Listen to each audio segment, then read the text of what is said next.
എത്ര നാൾ മുമ്പാണ് ഈ ആപത്തുണ്ടായത്? 1.5 വർഷമാണ്. ബൈക്ക് ആക്സിഡൻ്റ് ആണോ? അല്ല, ഓട്ടോയിൽ പോവായിരുന്നു. ഒരു കുഞ്ഞിനെ കൊണ്ട് ആശുപത്രി പോവായിരുന്നു. പനിയായിരുന്നു, അതിനെ കൊണ്ട് ആശുപത്രി പോവായിരുന്നു. അപ്പോൾ ഒരു ടേണിങ് വന്നപ്പോൾ ഒരു പട്ടി കുറുക്കി ആടിയപ്പോൾ വണ്ടി ബ്രേക്ക് പിടിച്ചത്. വണ്ടി പാല് ചെന്ന് ഒരു കടയിൽ ചെന്ന് ഇടിച്ച് ഉണ്ടായത്. കാല് മുറിഞ്ഞു പോയത്. കാല് മുറിഞ്ഞു പോയത്.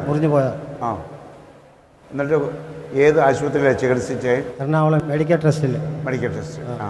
ആദ്യം ആലപ്പുഴ പോയി, അവിടുന്ന് തള്ളി കോട്ടയത്ത് കൊണ്ടുപോയിക്കോളാൻ പറഞ്ഞു. കോട്ടയത്ത് നിന്ന് തള്ളി, കോട്ടയത്ത് പിന്നെ മാതാ ആശുപത്രി കൊണ്ടുപോയി, അവിടുന്ന് തള്ളി. ഞാൻ മെഡിക്കൽ ട്രസ്റ്റിൽ ആലപ്പുഴ പോയത്. അവിടെ ചെന്ന് എത്ര ദിവസം കിടക്കേണ്ടി വന്നു? 2 മാസം കിടന്നു. ഒടിഞ്ഞ കാല് അവർ തുന്നി കെട്ടിയല്ലേ? അതെ. പിന്നെ പഴുപ്പൊക്കെ പോകാൻ കുറേ നാളെടുത്തല്ലേ? ഇപ്പോഴും അവിടുത്തെ ചികിത്സ ഉണ്ടോ? ഉണ്ട്. മാസം പോകും ചെക്കപ്പ് ചെയ്യണം. അപ്പോൾ ഇപ്പോൾ ഇത് കൊണ്ട് നടക്കാൻ തുടങ്ങിയിട്ട് ഇപ്പോൾ ഈ 1.5 കൊല്ലത്തോളായല്ലേ? ആയി. ഇന്ന് നമ്മൾ ജനറലായിട്ട് പ്രാർത്ഥിച്ചുകൊണ്ടിരുന്നപ്പോൾ ഒരു പാസ്റ്ററിൻ്റെ സഹായത്തോടു കൂടി ഈ ക്രച്ചസെല്ലാം എടുത്ത് മാറ്റുകയും നടക്കുകയും ചെയ്തപ്പോൾ അഭൂതപൂർവമായി ഇതിനു മുമ്പില്ലാത്ത ഒരു സന്തോഷം, ഒരു കാലിനൊരു ബലമൊക്കെ കിട്ടിയോ? കിട്ടി. അപ്പോൾ ഇന്ന് എറണാകുളം മെഡിക്കൽ ട്രസ്റ്റിലെ ലോകപ്രസിദ്ധരായ മനുഷ്യരല്ല, ലോകത്തെ ഉണ്ടാക്കിയ ദൈവമാണ് കുട്ടിനെ തൊട്ടതും ഇന്നത്തെ ആശ്വാസം നൽകിയതും എന്ന് മനസ്സിലായോ? മനസ്സിലായി. മോൻ്റെ പേരെന്ന് പറഞ്ഞേ? തമ്പി. താമസിക്കുന്ന എവിടെയാ? മാവേലിക്കര. തമ്പിയുടെ ഫോൺ നമ്പർ? 99 61 54 97 88. ഭാര്യയുടെ പേര്? ഗ്രേസി.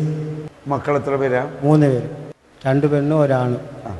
നല്ല ദൈവമേ, അങ്ങയുടെ കൃപയാൽ ഈ മകൻ്റെ വിശ്വാസത്തെയും അടിയങ്ങളുടെയൊക്കെ ചെറിയ വിശ്വാസത്തെയും കർത്താവ് മാനിച്ചുകൊണ്ട് നല്ലവണ്ണം ഒടിഞ്ഞ കാല് വിശുദ്ധ ദൈവം സമ്പൂർണ്ണ വിടുതൽ കൊടുക്കണമേ.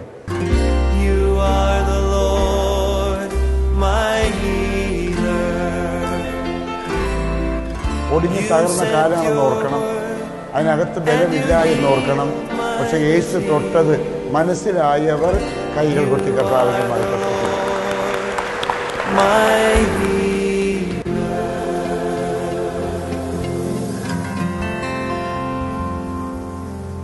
65 കിലോഗ്രാം തൂക്കമുള്ള ഒരു ശരീരത്തെ താങ്ങുന്ന കാലിൽ ഒട്ടും എല്ലിൻ്റെ കഷ്ണമല്ലാണ്ട് വേറൊന്നും ഇല്ലാതിരിക്കെ പഴുക്കുന്ന കാല്, ആ കാല് കുത്തി നടക്കുവാൻ ദൈവം തിരുമനസ്സായി.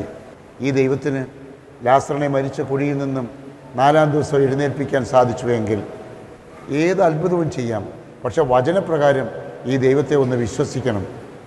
പുണ്യവാളപ്രകാരവും പുണ്യവാളത്തി പ്രകാരവും പള്ളിയിലച്ഛൻ മുഖാന്തരവുമല്ല, ഡയറക്റ്റായിട്ട് വചനപ്രകാരം നമ്മൾ യേശുവിൽ വിശ്വസിക്കണം. യേശുവിൽ വിശ്വസിക്കുന്നവർക്ക് വേണ്ടി യേശു ഈ കൃപ ചൊരിയും. ഇത് യേശുവിൽ വിശ്വസിക്കുന്നവർക്ക് കിട്ടുന്ന ഒരു മറുപടിയാണ്. ഞാനൊക്കെ പ്രാർത്ഥിക്കുമ്പോൾ 10,000-കണക്കിന് രോഗികളെ ദൈവം സുഖപ്പെടുത്തിയിട്ടുണ്ട്.